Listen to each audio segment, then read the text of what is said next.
What if I told you that the very desperation you feel to be loved, to be chosen, to be obsessed over, is the exact force that repels everyone from your life? You've been taught to chase, to prove, to perform, to shrink yourself into digestible pieces, hoping anyone will finally see you as worthy of their complete devotion. But tonight, we're going to explore a darker truth, one that Machiavelli understood centuries ago. True power lies not in being needed, but in being mysteriously, magnetically unavailable. If this resonates with your soul, like this video and subscribe, because by the end of this journey, you'll become a different person. So stay till the end. Let me speak to the part of you that's been silently screaming. You wake each morning, carrying an invisible weight, the exhausting burden of being perpetually available, perpetually giving, perpetually performing your worthiness. You text back immediately. You say yes when every fiber of your being wants to say no. You mold yourself into whatever shape you think will finally make someone stay. And yet, they leave. Or worse, they stay but treat you like furniture, useful, reliable, but never truly seen. Carl Jung would call this the shadow of codependency, the unconscious belief that your very existence depends on external validation. You've become addicted to the drug of being needed, mistaking it for being loved. But here's what your conditioned mind cannot grasp. The moment you become predictable, you become invisible. Think about it. When did you last feel truly desired? Not needed for what you could provide, but desired for who you are in your raw, unfiltered essence? That ache you feel right now. That's your soul recognizing how far you've strayed from your authentic power. Machiavelli wrote, "Everyone sees what you appear to be. Few experience what you really are." But what if the tragedy isn't that others don't see your true self? What if the tragedy is that you've forgotten who that person even is? You've been taught that love is earned through sacrifice, that attention is gained through availability, that obsession is created through desperation. But these are the lies of a world that profits from your spiritual poverty. The truth is far more unsettling and infinitely more liberating. The people you're most drawn to, the ones who captivate your imagination, who occupy your thoughts without even trying, what do they all have in common? They are complete within themselves. They don't chase, they attract, they don't explain. They simply exist. They understand something you've forgotten. That true magnetism comes from the mysterious depths of a person who knows their own worth without needing external confirmation. You've been playing checkers in a chess world, giving away your power move by move, wondering why you always lose. Let's go deeper into the prison you didn't know you built. From the moment you could walk, society began its subtle indoctrination. Be nice, be accommodating, don't rock the boat. Your parents rewarded compliance and punished authenticity. Your teachers praised the students who followed rules, not those who questioned them. Your friends kept you close when you served their needs and grew distant when you prioritized your own. Layer by layer, year by year, you learned to abandon yourself for the promise of acceptance. You developed what Jung called a persona, a mask so convincing that eventually you forgot there was a face beneath it. But here's where Machiavelli's wisdom cuts through the spiritual, bypassing. He understood that human nature is fundamentally selfish, driven by desire and fear. People don't love you for your sacrifices. They lose respect for you because of them. They don't become obsessed with availability. They become obsessed with what they cannot easily possess. Consider the relationships that have consumed you. Was it the person who texted you back immediately, who was always free for you, who bent over backward to accommodate your every whim? Or was it the one who lived their own life so fully that you had to earn your place in it? Your nervous system has been hijacked by the trauma of emotional abandonment. Every time someone pulls away, your body screams, "Danger," flooding you with cortisol and desperate attachment behaviors. You mistake this chemical chaos for love, but it's actually the opposite. It's the death of love through the birth of obsession. Nietzsche spoke of the will to power, not power over others, but power over oneself. Every time you chase, you give your power away. Every time you over-explain, you dilute your mystery. Every time you make yourself smaller to fit into someone else's life, you become less worthy of obsession and more worthy of pity. The most haunting realization? The very behaviors you've been taught will get you love are the exact behaviors that make love impossible. You've been trying to fill an internal void with external validation, but that void can only be filled from within. Society needs you weak. It needs you seeking. It needs you believing that your worth comes from outside yourself, because a person who knows their own value cannot be controlled, manipulated, or sold to. The question isn't why people aren't obsessed with you. The question is, why aren't you obsessed with yourself? Now we enter the most difficult part of this journey, the conscious withdrawal from the patterns that have been slowly killing your soul. True obsession is never created through pursuit, it's created through absence. But this isn't the toxic game playing you might think. This is something far more profound. It's the radical act of choosing yourself so completely that others have no choice but to respect that choice. Machiavelli understood that people desire most what they cannot easily attain.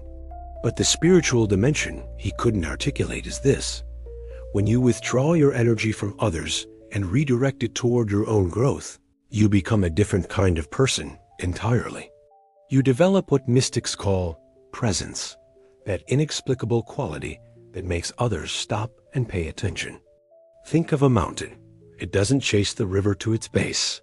The river flows to it naturally. It doesn't shout about its magnificence. Its very existence commands reverence. It doesn't make itself smaller to accommodate the valley. It creates its own weather system.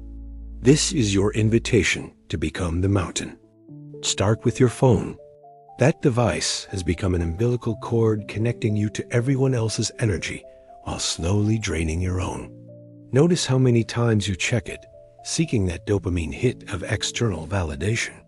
Each notification is a small abandonment of your inner world. Put it away. Create sacred spaces where you exist without the need to document or share or respond. Next, examine your availability. You've become a 24/7 emotional convenience store, always open, always stocked with whatever others need. But convenience stores aren't destinations, they're pit stops. Start saying no without explanation. No is a complete sentence. Watch how this simple shift changes the energy dynamic in all your relationships. In solitude, you'll meet the parts of yourself you've abandoned in your desperate attempt to be lovable. You'll face the shadow, the aspects of your personality you've hidden because they weren't acceptable to others. Jung knew that integrating the shadow doesn't make you dark. It makes you whole. And wholeness has a magnetic quality that brokenness never will. This withdrawal isn't permanent isolation. It's strategic solitude. You're not running from people. You're running toward yourself. The person you're becoming in this sacred space of self-discovery is someone worth being obsessed with. People will notice. They'll start wondering where you went, what you're doing, why you're different. This curiosity is the beginning of obsession. In the crucible of solitude, something miraculous begins to happen. You start to remember who you were before the world told you who to be. This is what Jung called individuation, the process of becoming your authentic self rather than what others expect you to be. But here's what makes it powerful in the context of attraction. An individuated person is inherently mysterious because they're not performing for external approval. They're living from an internal compass that others can sense but cannot predict or control. Machiavelli wrote about the importance of being both loved and feared, but he missed the deeper truth. The most magnetic people are neither. They're simply authentically themselves, and that authenticity creates a gravitational field that draws others in. Watch yourself in conversation now. Instead of frantically trying to be interesting, you become interested. Instead of seeking to impress, you allow yourself to be impressed.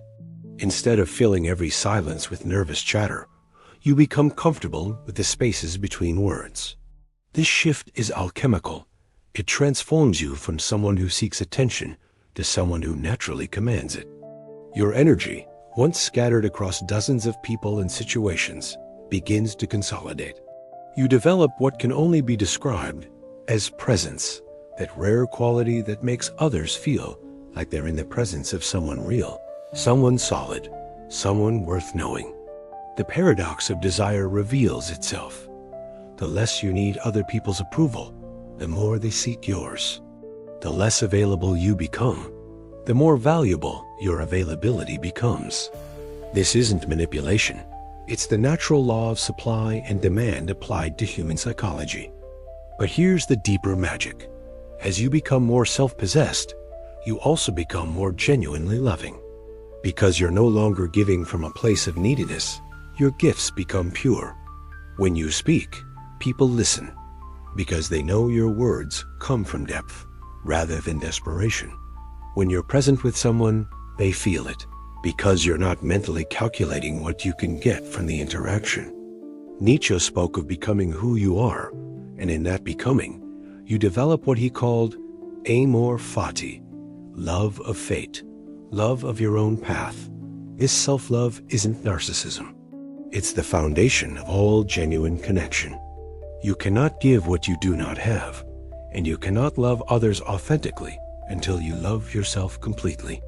The person you're becoming doesn't need to make anyone obsessed with them.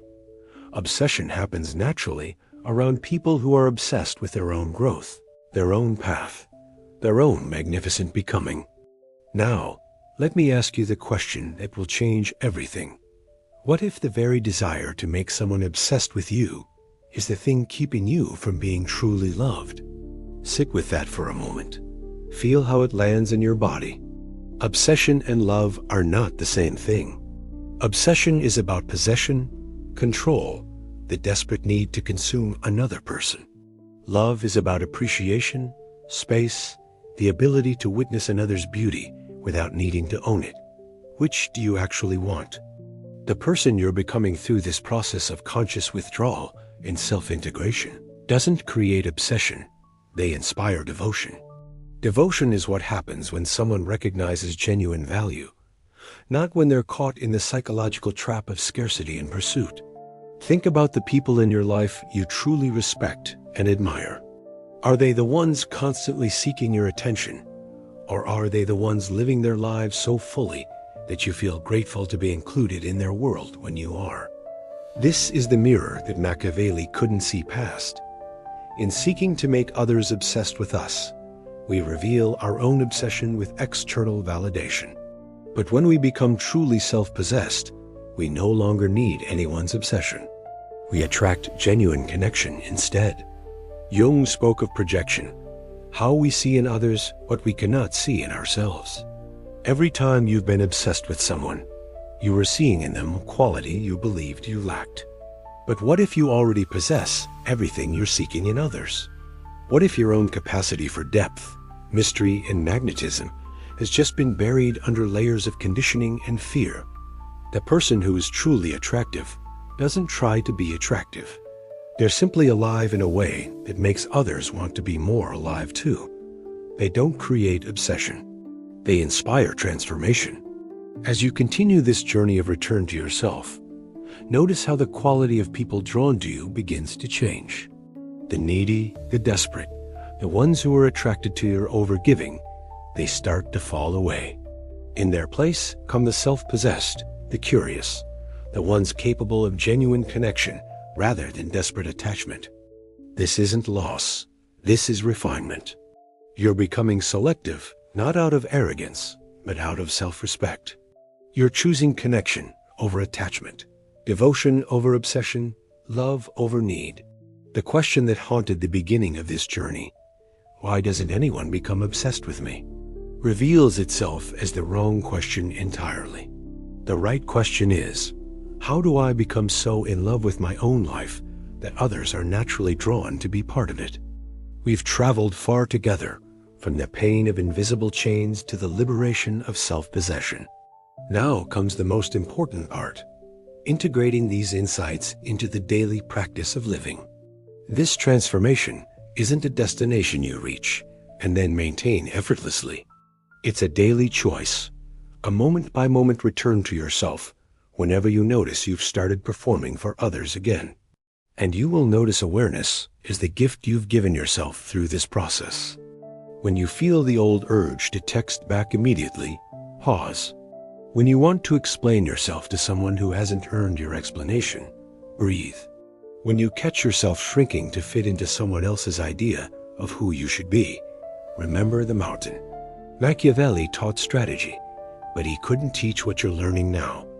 That the greatest strategy is authenticity. The most powerful manipulation is simply being real, and the deepest influence comes from those who need to influence no one. Your relationships will change.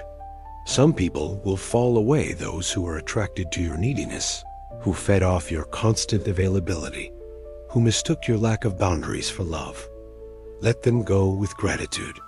They served their purpose in showing you what you didn't want. Others will be curious about your transformation. They'll ask what's different about you. You don't owe anyone an explanation of your growth. Simply embody it. Live it. Be the answer to their question without saying a word. The most beautiful part of this journey is that as you become more yourself, you naturally attract others who are also becoming more themselves. Real recognizes real. Depth calls to depth. The connections you form from this place of self-possession will be unlike anything you've experienced before, grounded in choice rather than need, celebration rather than completion. Remember, you are never broken and therefore never needed fixing. You were simply covered over, layer by layer, until you forgot the magnificence that was always there. This process isn't about becoming someone new. It's about remembering who you always were. The world needs what you came here to give, but it can only receive it when you're giving from fullness rather than emptiness, from love rather than fear, from choice rather than compulsion. As we close this journey together, I leave you with this final reflection. In a world full of people desperately seeking to be chosen, become the person who chooses themselves so completely that they become irresistible to choose. The most magnetic force in the universe isn't desperation, it's self-love in action. Go live that truth. Thank you for taking this journey with me. If these words stirred something in your soul, like this video, subscribe for more explorations into the depths of human psychology and spiritual awakening. And remember, the person you're becoming is worth the wait.